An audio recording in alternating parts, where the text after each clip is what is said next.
Salut, chers amis, j'espère que vous portez très bien. Alors, je voudrais m'adresser à la nouvelle génération, aux jeunes, surtout lorsqu'il s'agit de faire le choix du mariage. Soyez très, très, très vigilants.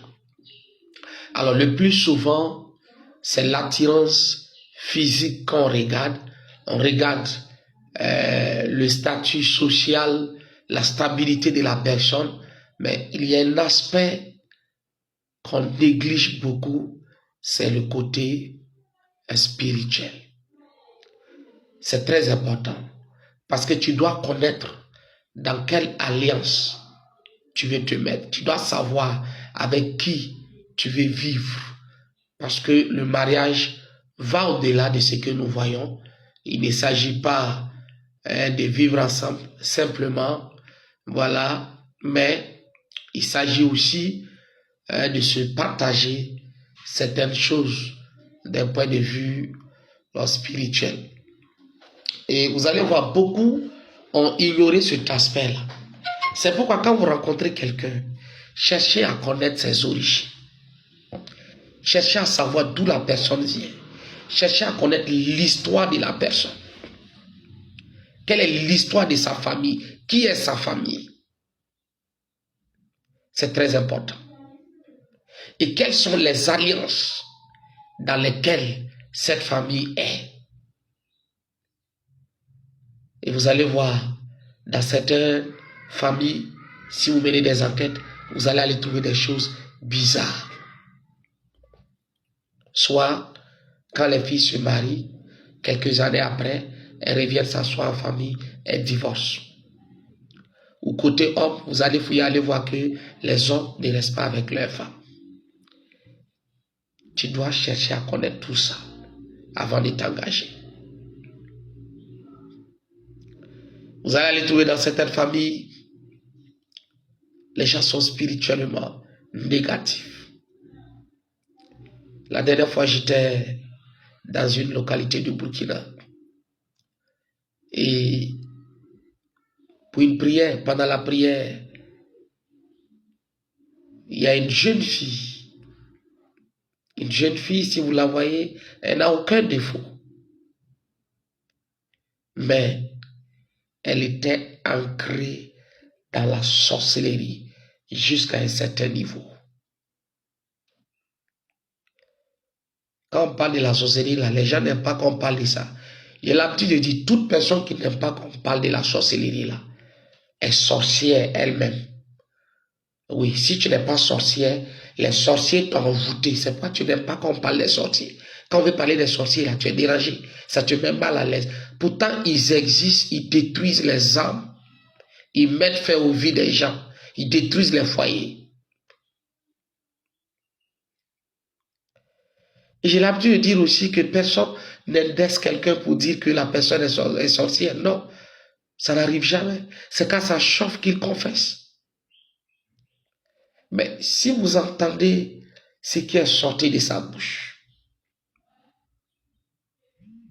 les témoignages qu'elle a donnés, et elle voulait de tout son cœur abandonner. Je ne vais pas rentrer dans les détails, il se pourrait qu'elle me suive ou bien quelqu'un qui a été là-bas me suive également pour des questions de confidentialité. Quand je l'ai vue, j'ai dit, vous voyez une telle fille, vous tombez sur elle et vous dites que vous avez eu une femme,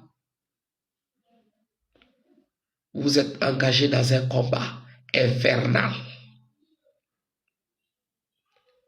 Dans un combat infernal. Des gens qui voient en rêve, écoutez bien, en rêve, on vient leur donner de la viande à manger en rêve.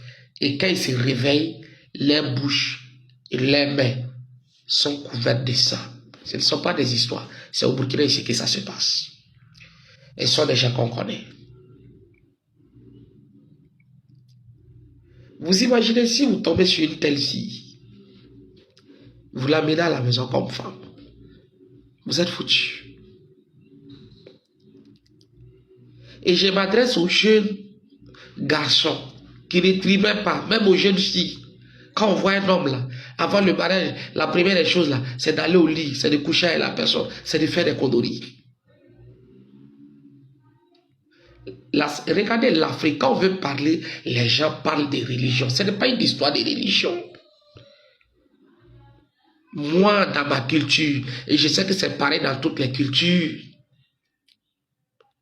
l'acte sexuel n'était pas accepté et n'est pas accepté en dehors du mariage.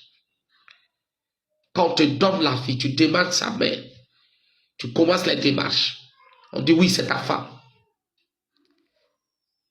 Et même avec ça, elle ne peut pas venir chez toi comme ça. C'est après avoir atteint un certain niveau dans la relation que les parents vont arranger les choses comme on lui dit. Et là, elle devient ta femme. Mais nous avons tout trafiqué. La culture occidentale a tout perverti et nous faisons des choses et nous croyons que non, c'est normal. C'est ainsi que les choses doivent se passer. Et ça peut être trop de problèmes aujourd'hui. La parole de Dieu nous dit que lorsque vous prenez une femme, vous mariez une femme, là, vous devenez quoi? Vous devenez un. Et le mariage est consommé par l'acte sexuel. Ce n'est pas l'alliance là seulement. Non, on fait la prière pour vous, tout. Mais pour que le mariage soit consommé là, il faut qu'il y ait rapport sexuel. Et vous devenez un. Et vous imaginez, si en dehors du mariage, toi tu passes ton temps à coucher avec des gens, ça veut dire que vos âmes s'entremêlent et deviennent une seule entité. Et si vous devenez un, ça veut dire qu'il y a échange d'esprit, il y a partage d'esprit. Et c'est pourquoi vous n'arrivez pas à comprendre certaines choses aujourd'hui. Il y a trop de désordre. Les gens meurent brusquement, on n'arrive pas à comprendre. Les gens ont des soucis, on n'arrive pas à comprendre. Et même les lieux de culte qui étaient censés être des lieux de refuge pour les gens, c'est le contraire aujourd'hui. Ils sont versés là-bas. Ça frappe de gauche à droite à cause de l'ignorance. Parce qu'on veut tout faire par la chair. On ne prie pas. On ne prend pas le temps de parler à Dieu. On ne prend pas le temps de questionner Dieu. Ah oui, il chante bien. Il est bon, il est comme si, il est intelligent. Il a ça et ça. Ce n'est pas suffisant. Oui, sinon tu risques de t'engager dans un combat interminable et qui risque de t'emporter, de détruire toute ta vie. Soyez très vigilants. Questionnez l'origine de la femme. Questionnez l'origine de l'homme. Faites des recherches. Parlez à Dieu. Priez. Ne laissez pas votre chair vous conduire. On voit des gens dire, ah oui, si tu l'aimes, c'est bon. Tu l'aimes, mais il faut prier. Il faut demander à Dieu pour ne pas commettre des erreurs. Alors, soyez très vigilants. Soyez très vigilants. Maîtrisez vos désirs. Maîtrisez votre vie sexuelle. Que Dieu vous bénisse.